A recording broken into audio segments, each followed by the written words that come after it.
Property investing is not rocket science. In today's video, we're going to be breaking down 3 tips to fast track your property portfolio. I hear about people always trying to overcomplicate property investing. So we're going to cover 3 tips in today's video to help you simplify your approach and get the most out of your property portfolio. Future Luke here. Just wanted to let you know that we're having a Black Friday sale on my real estate investing course, Invest with Purpose. I've had chats with people in the YouTube comments who are looking for more affordable real estate education. And so I've significantly discounted the course from $4,400 down to $1,100 for the next 10 buyers on our Black Friday sale. So if you're interested in taking your real estate knowledge and investing to the next level, head over to my website and check out the course. It's 13 modules and over 45 video lessons, which take you on an end-to-end process in growing a multi-million-dollar property portfolio. So if you think that's for you, head over to my website and check out the Black Friday sale. Now back to the video. Tip number 1 is if you want to grow fast, you're going to need capital growth. The next question after that is how exactly do you get growth? There's 2 options here. You can either manufacture value or you can wait for market appreciation. Now, manufacturing value is what Emily and I have chosen to do in our property portfolio. We've looked to create value and create equity to fast track our growth. So if you want to get ahead, you're going to have to get your hands dirty. Whether that means painting walls, working on floors, managing trades, cosmetic renovations has largely been our approach to add value to our properties and then to create equity and refinance and continue growth in our property portfolio. This for most people is going to look like the DIY method of painting, flooring, changing tapware and keeping it simple. If you're looking at structural renovations or knockdown rebuilds, you're moving into a far more risky space where you have a lot more capital at risk. So for the average investor looking to get ahead and not take on too big a project, a cosmetic renovation is probably going to suit you most. What this means is you should be looking for a property with pink walls or green bedrooms, terrible floors, or ugly carpet with nice timber floors underneath. And for about, say, a 6 to 12 week project, you could do this yourself with a couple of trades, a sparky and a plumber, and about a 40 grand budget and renovate a property and create value. For every dollar you spend, you want to make sure you're manufacturing $2 at a minimum. For our projects, we've seen an uplift of around $3 to $4 because we put so much sweat equity into those deals. If you're not willing to go for manufactured value to fast track your property, you're then going to need to chase more hotspot suburbs or locations that are going to have growth in the short term.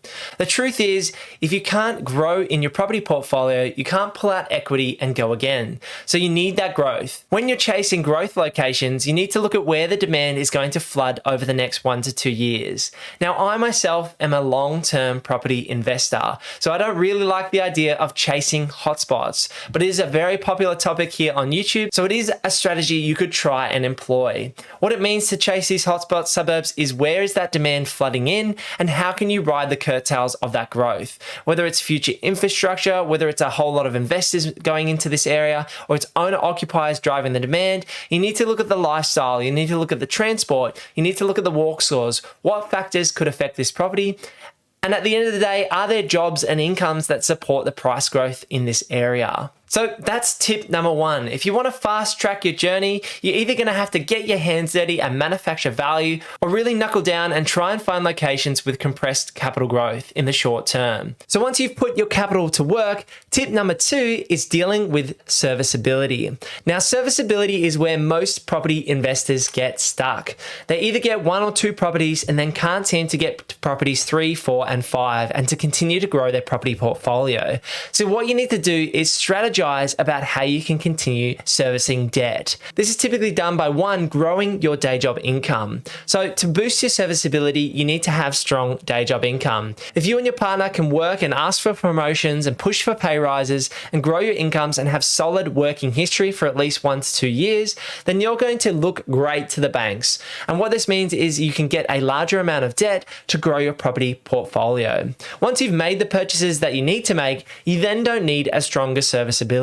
This is exactly what Emily and I did in our property portfolio. We pushed to grow our day job incomes, myself as an accountant and Emily working in user experience. We continued to push for pay rises and promotions, and that allowed us to service more debt and grow our borrowing capacity. The other things you can do to maximize your serviceability to help you keep moving forward is minimize your expenses. So try and live on a university student's budget.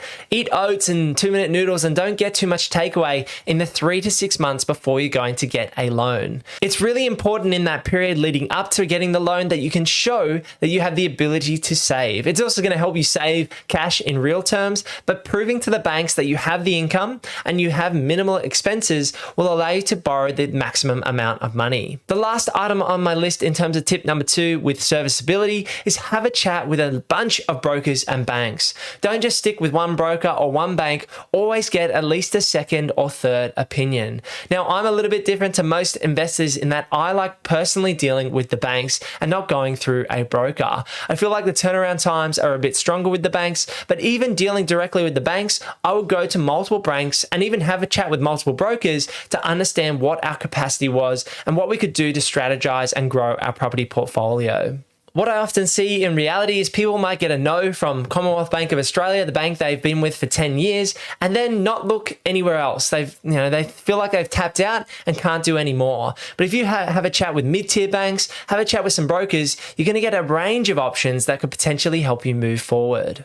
The final tip on today's list is time is not on your side. I hear a lot of the time that property is passive, or that you can let compound growth work its magic. But for me, you need to understand that time is not on your side.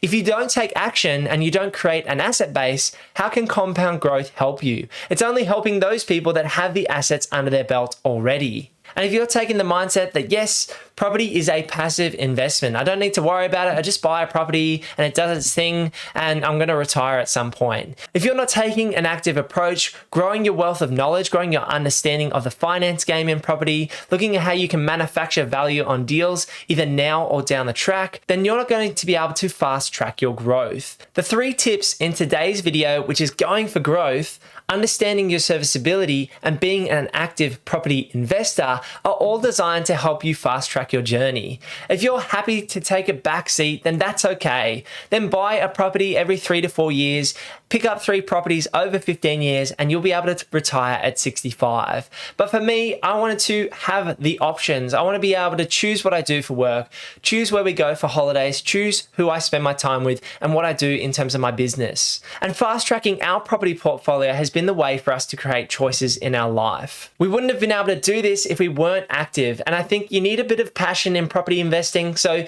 try and be an active investor. For me, probably thinks I'm such a weirdo, but every time I mow the lawns or we go for a run or I go to the gym, I'm listening to property podcasts and trying to grow my knowledge. Try and take tidbits from what people have done, watch other YouTube videos. How did they build their property portfolio and why did they make the decisions they made? Building my wealth of knowledge, running my eyes over calculators in Excel spreadsheets, and understanding the numbers and looking for our very next deal is what's allowed us to continue moving forward. Once you've been able to create that asset base, whether it's $2 million, $3 million, $5 million, $10 million plus, once you've got that asset base, then you can let compound growth do its thing. So if a $5 million portfolio goes up by 10%, you could make $500,000 of equity or net worth in just 1 year. So at the end of the day, property investing is not that hard. It's not that hard to understand, but it is difficult to implement. So I guess if you've gotten through to the end of this video,